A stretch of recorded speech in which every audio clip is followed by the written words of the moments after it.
Esta semana se conoció un informe que realmente preocupa.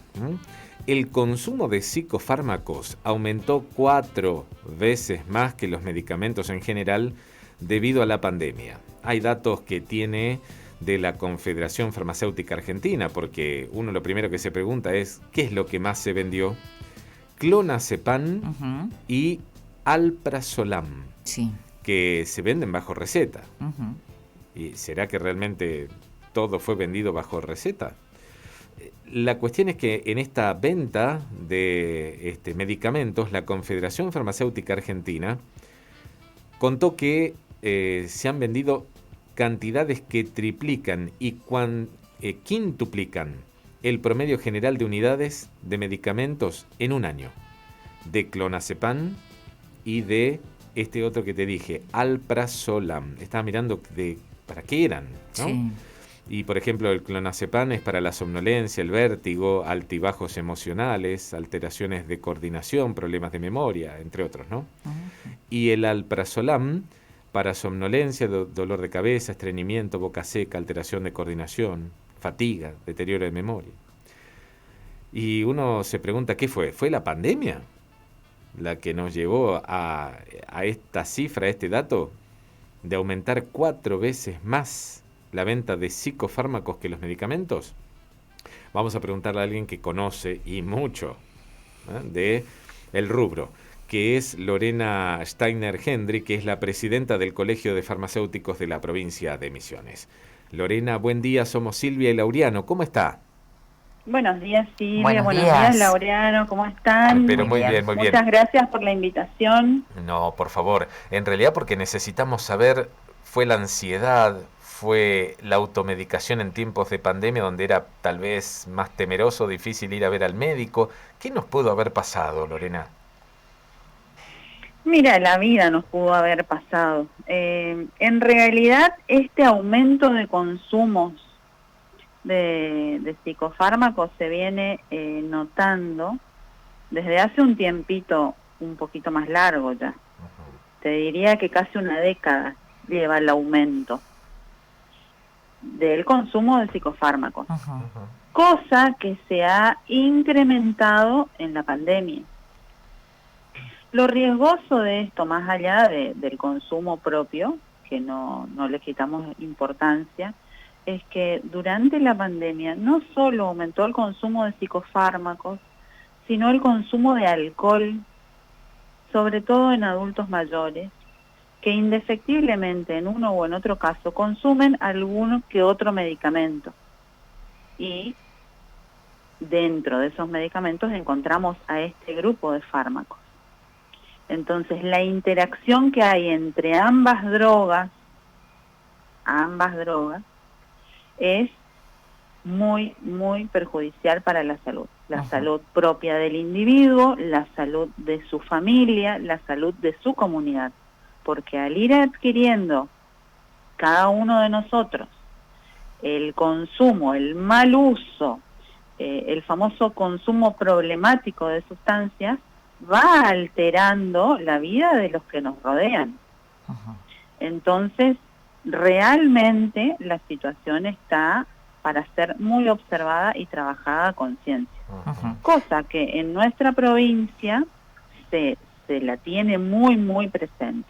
Nosotros tenemos el Ministerio de Prevención de Adicciones y Control de Drogas, que no todas las provincias del país lo tienen, donde está un farmacéutico sumamente capacitado a cargo, que es Samuel López como ministro, y que hace una tarea titánica en la prevención, en el control y en la ayuda de los adictos. Así que la verdad es que es un tema de agenda en la provincia que está siendo tratado, muy bien tratado y a conciencia, y sí, es imperante, es muy relevante la consulta, y es un llamado de atención, como muchos otros, como la Ujú. automedicación, como el consumo responsable, como el tomar conciencia de distintas cuestiones. Ujú. Nosotros, por ejemplo, este año trabajamos en nuestro mes del farmacéutico en una campaña de concientización y de información hacia la población. Consideramos que debimos apuntar a estas dos aristas con las que trabajamos, que fueron la prescripción del medicamento por nombre genérico para lograr que la población tome conciencia de que debe acceder de manera segura a los medicamentos y a todos los medicamentos. Es un derecho de todo ciudadano de la República Argentina y que tienen que saber para poder hacer uso de ese derecho. Uh-huh. Y por el otro, de adquirir medicamentos seguros, legítimos, ¿sí?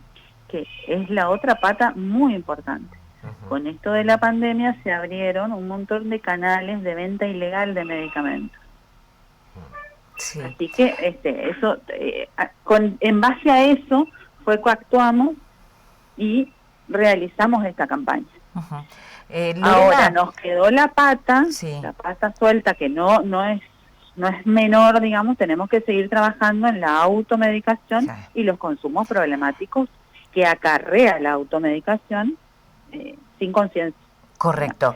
Lorena, justamente eso, con respecto a la automedicación.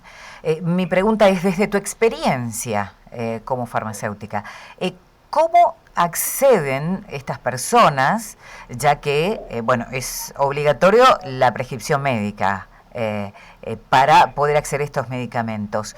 Pero ¿qué otra forma, entre comillas, legal o que pueda ir a adquirirse en la farmacia, se dan esta compra de medicamentos y este consumo?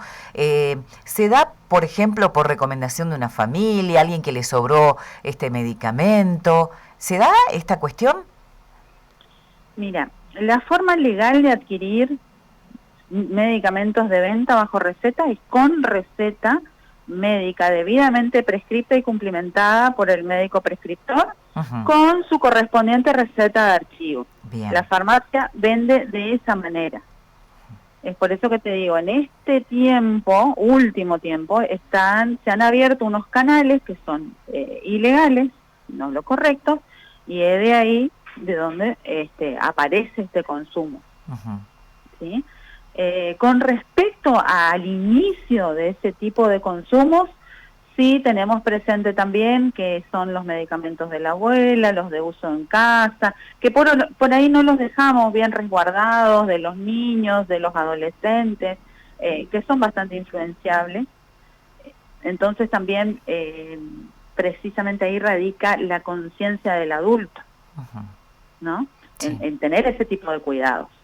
Bien informar y hablar con los menores, nosotros en la farmacia hacemos un trabajo exhaustivo con la explicación de los beneficios, de cómo se toma, de cómo se usa, de las interacciones, del horario en el que es conveniente tomar, en el que no, por supuesto siempre siguiendo las indicaciones del médico, ¿no? Porque cada caso es particular, pero siempre se orienta al paciente.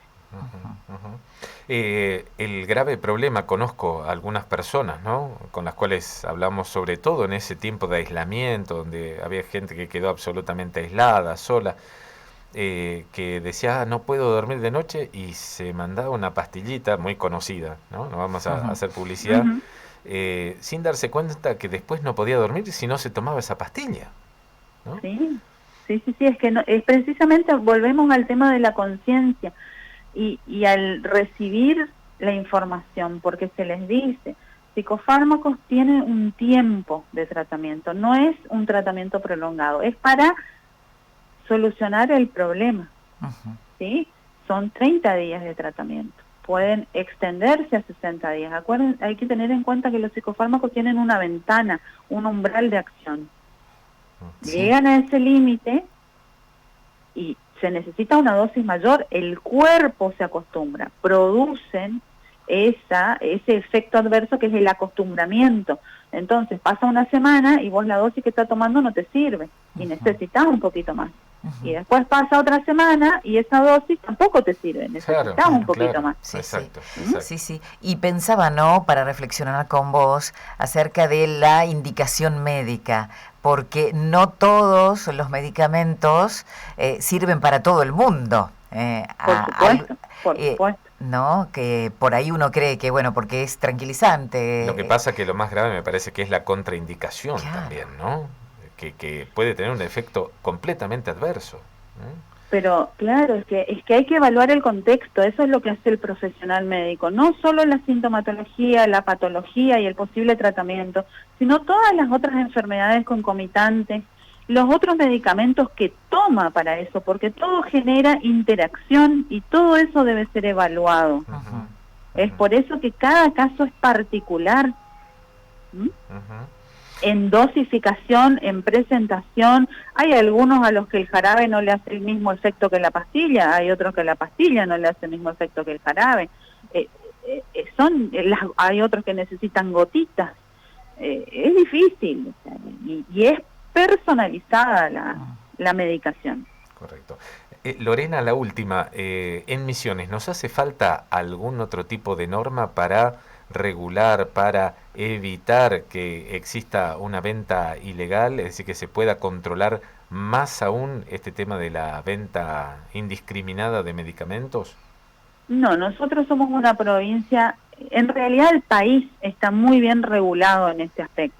Y nosotros en la provincia también tenemos la ley de salud de la provincia, el colegio médico tiene su ley, nosotros farmacéuticos tenemos nuestra ley, los ejercicios profesionales están bien reglamentados, está todo bien. Pasa que hay cosas que se escapan, como siempre. Hay cuestiones que por más que uno le busque la vuelta, encuentran una salida. ¿Somos conscientes que por ahí en alguna farmacia legalmente habilitada puede existir una venta no autorizada de medicamentos? No debería, puede existir, pero no es lo que sucede habitualmente. De que puede, siempre está la opción. ¿Llegan denuncias de algún tipo al colegio o no hay de estas características de alguien que se presente? No, la verdad es que no. No te digo que no hemos recibido, pero no es habitual. No es habitual. No. También debe ser difícil de comprobar, ¿no? Por supuesto, pero no, y con el tema de adicciones o malas, no, porque nosotros habitualmente asesoramos, recibimos la receta, la leemos, se charla mucho con el paciente en todas las farmacias, porque es habitual, viste, que se llega como primer punto a la farmacia y después se va al doctor, viste que se tarda en pedir el turno, en que se pueda coincidir en horarios y en la atención. Entonces, habitualmente nosotros somos los primeros que recibimos, los acompañamos hasta que ellos vayan al médico, después tenemos que leer la receta, asesorarlos porque por ahí no entienden la letra, por ahí no entienden la forma de toma, entonces nuestra relación con el paciente es muy especial, ¿no? Y cada farmacia con su comunidad. Correcto. Lorena, gracias por habernos atendido. Por favor, a ustedes. Que esté muy Muy bien. buen día. Buen fin de semana largo. Gracias. Chao, hasta luego. Hasta luego. Lorena Steiner Hendry, que es